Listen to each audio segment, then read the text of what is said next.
These odds are also from FanDuel Sportsbook.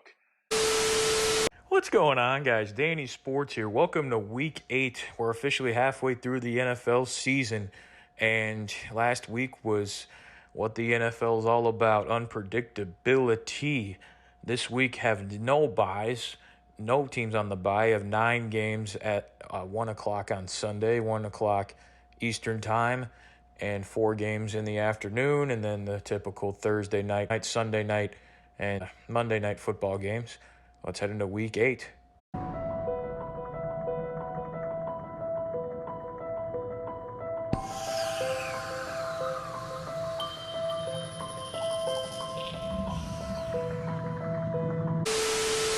How this works, the lime green W means just a straight up win. The S means they covered the spread. Starting with Thursday night football, we got the Tampa Bay Buccaneers taking on the Buffalo Bills. Buffalo, 2 straight losses, or 2 out of 3 losses. Really, the Giants game was a coin flip. They barely won that game, lost to New England and lost to Jacksonville. Tampa Bay starting to struggle as well, losing 2 in a row to the Lions and the Falcons. Desmond Ridder handed Tampa Bay the game, and they still fucking lost. Anyway, the Bills, 8.5-point favorites at home.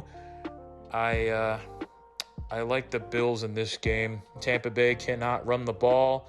Buffalo's got a good pass rush. They're pissed off. It's a short week at home. Give me the Bills. And to the Poop Pipe Stadium known as FedEx Field in Landover, Maryland, just outside the nation's capital, Washington, D.C., we go. NFC East matchup. Last time these two teams met, the Eagles barely beat Washington in overtime. I think it's a different story this time.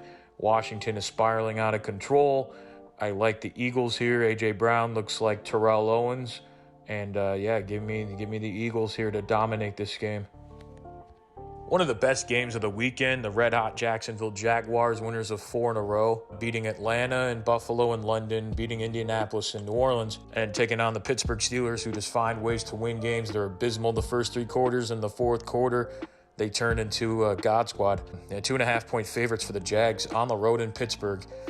This is tough. This is low-key tough. This is a really good game, a good offense against a really good defense. This feels like a Pittsburgh game. It does.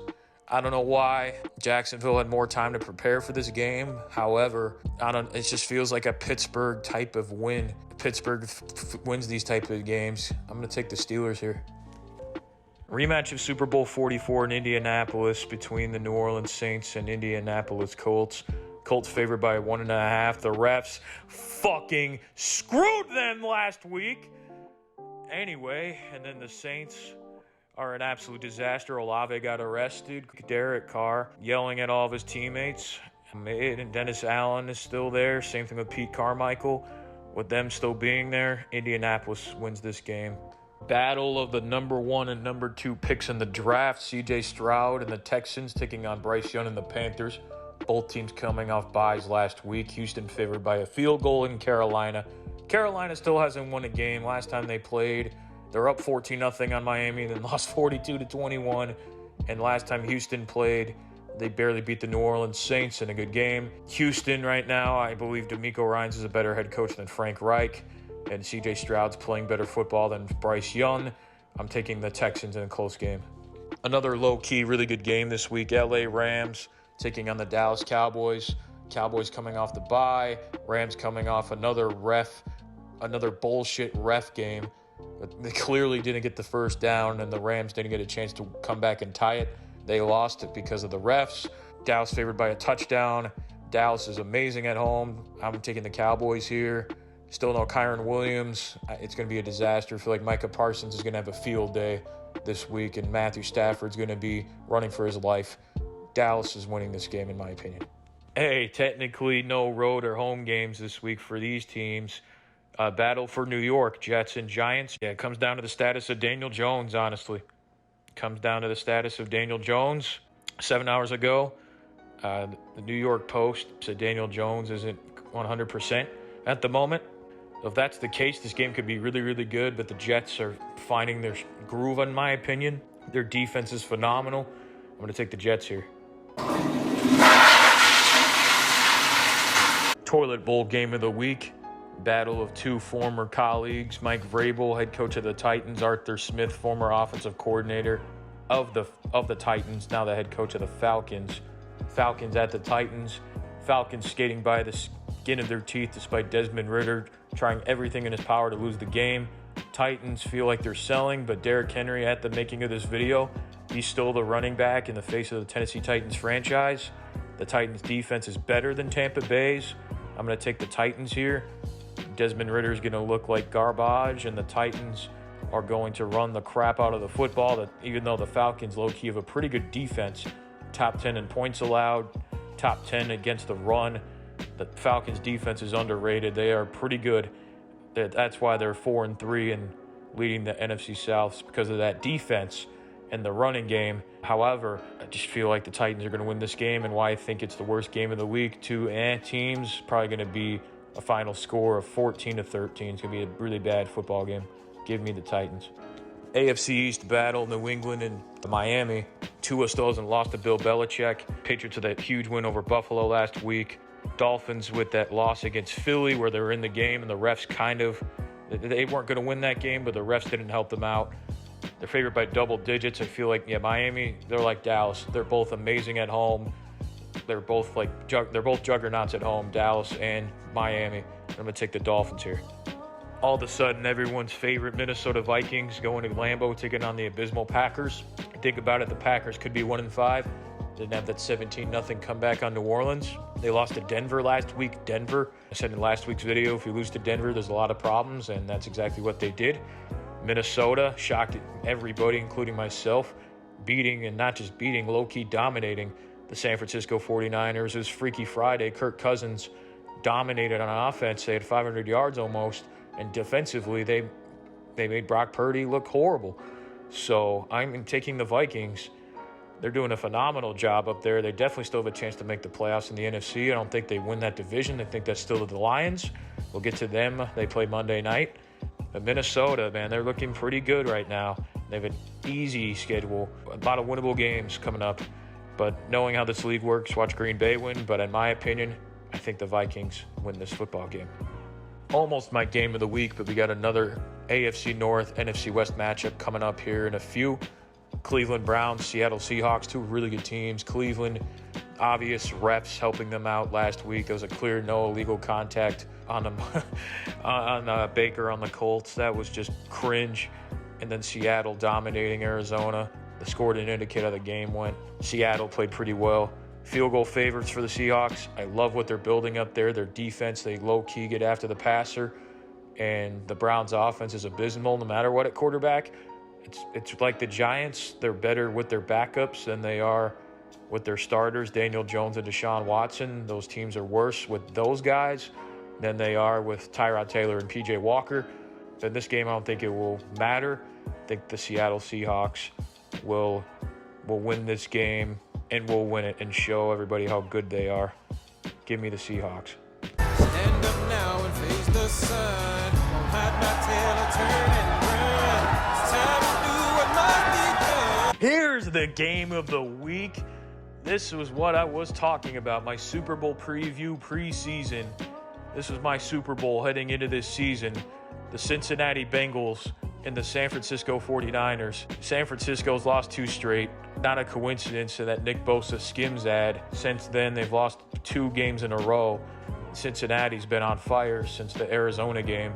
I'm tempted to take Cincinnati, but I cannot see this Niners team losing 3 games in a row. It's going to be a really close game, in my opinion, but I cannot see San Francisco losing 3 games in a row. If they do, they got serious problems. Serious problems. Cincinnati's a really good team. I think they're hitting their stride right now. San Francisco losing 3 in a row, I don't see it happening. This is the cool-down game of the week. Baltimore Ravens, Arizona Cardinals. This happened the last 2 weeks. 2 weeks ago, I thought the Niners were amazing, and they still are, in my opinion. They lost to Cleveland last week. Thought Detroit was amazing, just like everybody else. They got their asses handed to them by Baltimore. It's the same thing this week. Everyone thinks Baltimore's amazing. I still think they win because they play the Cardinals, but it's going to be a closer game than people think. I think this will be a way closer game than it has to be because this is the cool-down game. Everyone says how great you are, and then You play and then another NFL opponent, it's a closer game than it should be. Baltimore should still win this game, IMO. Can they make it 18 games in a row? The Kansas City Chiefs, Denver Broncos again. Can it be 18 games in a row that the Chiefs beat the Broncos? I know it's 17, I think. But yeah, it's since 2015. So yeah, this is 17. It'll be 17 games in a row. I think it happens. The Chiefs are on a roll right now. The two teams that met in the Super Bowl last year, the most consistent teams this year so far, halfway through the season, the Chiefs and the Eagles, the most consistent. They're not like the Niners, Dolphins, Lions, Ravens, who've had these, who've been great, but they got those humbling games where they lost that they shouldn't have lost or got their asses handed to them. Kansas City and Philadelphia have not had that, and I think they dominate Denver once again, and it's 17 wins in a row for the Chiefs against the Broncos. At least you have Jokic and the Nuggets, Denver. Sunday night football we go. Chicago Bears against the Los Angeles Chargers, kind of a mid-game. It's going to national audience. I'm a diehard Bears fan. I'm going to watch every second of this game, but the national audience probably like, oh, are you kidding me? This is Sunday night. I agree. I agree. Bears Chargers Sunday night football. It's tempting. The Chargers are terrible. They are really bad. The Bears secondary played amazing last week. However, they played Brian Hoyer. This week they played Justin Herbert, but Justin Herbert, low-key, has had his worst year of his career. That finger injury is really bothering him. That finger injury is really bothering Justin Herbert. It is so tempting to take the Bears here because they played so well last week, and the Chargers' defense is abysmal. You know what? This is not watch the Chargers win by 20, but I'm taking Chicago. That's how bad Brandon Staley is. Him and Matt Eberflus are horrible head coaches. I'm taking the Bears here in a huge upset. Tactical nuke incoming!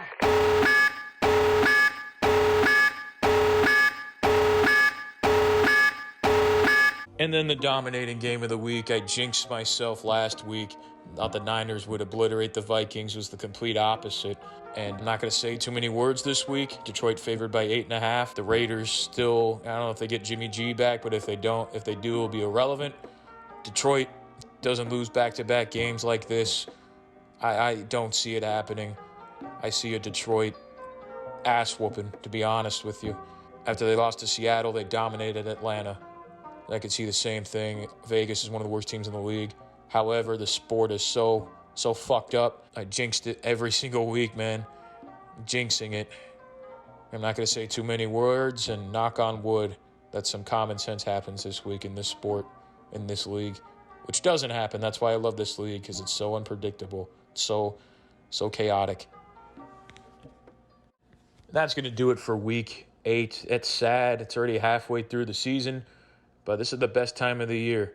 Basketball is coming back, baseball, World Series, hockey's coming back, football's in its prime, college and NFL. The season's been really good so far, not for my team, another year of hell for the Bears, but it's just cool, man. Another year of football. It's been great. Hope you all stay safe. Have a great weekend.